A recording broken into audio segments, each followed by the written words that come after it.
Ketika Daud habis berbicara dengan Saul, berpadulah jiwa Yonatan dengan jiwa Daud. Dan Yonatan mengasihi dia seperti jiwanya sendiri. Pada hari itu, Saul membawa dia dan tidak membiarkannya pulang ke rumah ayahnya.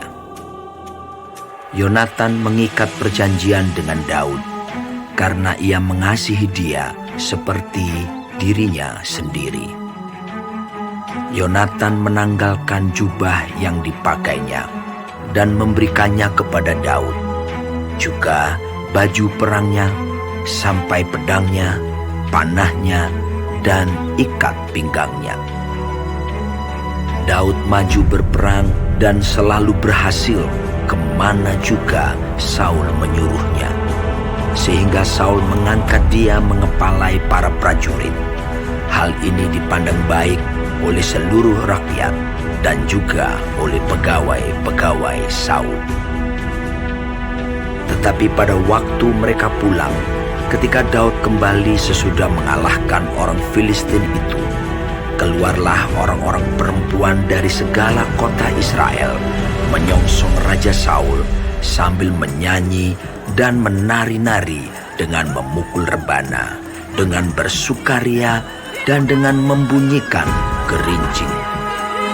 Dan perempuan yang menari-nari itu menyanyi berbalas-balasan, Saul mengalahkan beribu-ribu musuh, tetapi Daud berlaksa-laksa. Lalu bangkitlah amarah Saul dengan sangat, dan perkataan itu menyebalkan hatinya, sebab pikirnya, kepada Daud diperhitungkan mereka berlaksa-laksa, tetapi kepadaku diperhitungkannya beribu-ribu. Akhir-akhirnya jabatan raja itu pun jatuh kepadanya. Sejak hari itu, maka Saul selalu mendengki Daud. Keesokan harinya, roh jahat yang daripada Allah itu berkuasa atas Saul, sehingga ia kerasukan di tengah-tengah rumah, sedang Daud main kecapi seperti sehari-hari. Adapun Saul ada tombak di tangannya. Saul melemparkan tombak itu karena pikirnya, baiklah aku menancapkan Daud ke dinding.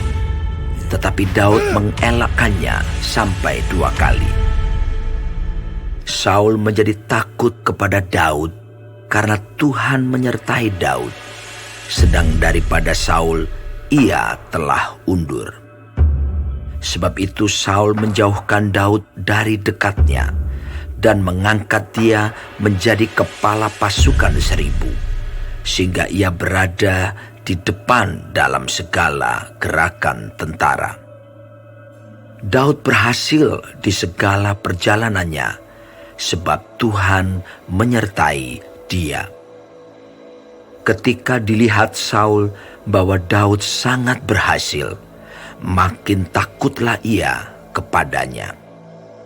Tetapi seluruh orang Israel dan orang Yehuda mengasihi Daud, karena ia memimpin segala gerakan mereka. Berkatalah Saul kepada Daud, Ini dia anakku perempuan yang tertua, Merab. Dia akan kuberikan kepadamu menjadi istrimu. Hanya jadilah bagiku seorang yang gagah perkasa, dan lakukanlah perang Tuhan. sebab pikir Saul, janganlah tanganku memukul dia, tetapi biarlah ia dipukul oleh tangan orang Filistin. Tetapi Daud berkata kepada Saul, siapakah aku dan siapakah sanak saudaraku, kaum ayahku di antara orang Israel, sehingga aku menjadi menantu raja?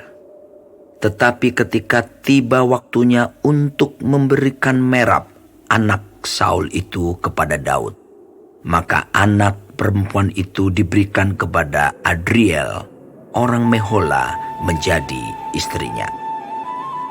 Tetapi Michal, anak perempuan Saul, jatuh cinta kepada Daud. Ketika hal itu diberitahukan kepada Saul, maka ia pun menyetujuinya. Sebab pikir Saul, Baiklah Mikal kuberikan kepadanya. Biarlah ia menjadi jerat bagi Daud. Dan biarlah tangan orang Filistin memukul dia. Lalu berkatalah Saul kepada Daud untuk kedua kalinya, Pada hari ini engkau boleh menjadi menantuku. Lagi Saul memerintahkan kepada para pegawainya, Katakanlah kepada Daud dengan diam-diam demikian. Sesungguhnya Raja suka kepadamu dan para pegawainya mengasihi engkau. Maka sebab itu jadilah engkau menantu raja. Lalu para pegawai Saul menyampaikan perkataan itu kepada Daud. Tetapi Daud menjawab, Perkara ringankah pada pemandanganmu menjadi menantu raja? Bukankah aku seorang yang miskin dan rendah? para pegawai Saul memberitahukan kepada raja, katanya, Demikianlah jawab yang diberi Daud. Kemudian berkatalah Saul, Beginilah kamu katakan kepada Daud, Raja tidak menghendaki mas kawin selain dari 100 kulit katan orang Filistin sebagai pembalasan kepada musuh raja. Saul bermaksud untuk menjatuhkan Daud dengan perantaraan orang Filistin. Ketika para pegawainya memberitahukan perkataan itu kepada Daud, maka setujulah Daud menjadi menantu raja. Waktunya belum genap, tetapi Daud sudah bersiap. Ia pergi kepada orang-orangnya dan menewaskan dari orang Filistin itu 200 orang serta membawa kulit katan mereka. Dan dalam jumlah yang genap diberikan merekalah semuanya itu kepada raja, supaya Daud menjadi menantu raja. Kemudian Saul memberikan Michal anaknya kepadanya menjadi istrinya. Lalu mengertilah Saul dan tahulah ia bahwa Tuhan menyertai Daud dan bahwa seluruh orang Israel mengasihi Daud. Maka makin takutlah Saul kepada Daud. Saul tetap menjadi musuh Daud seumur hidupnya.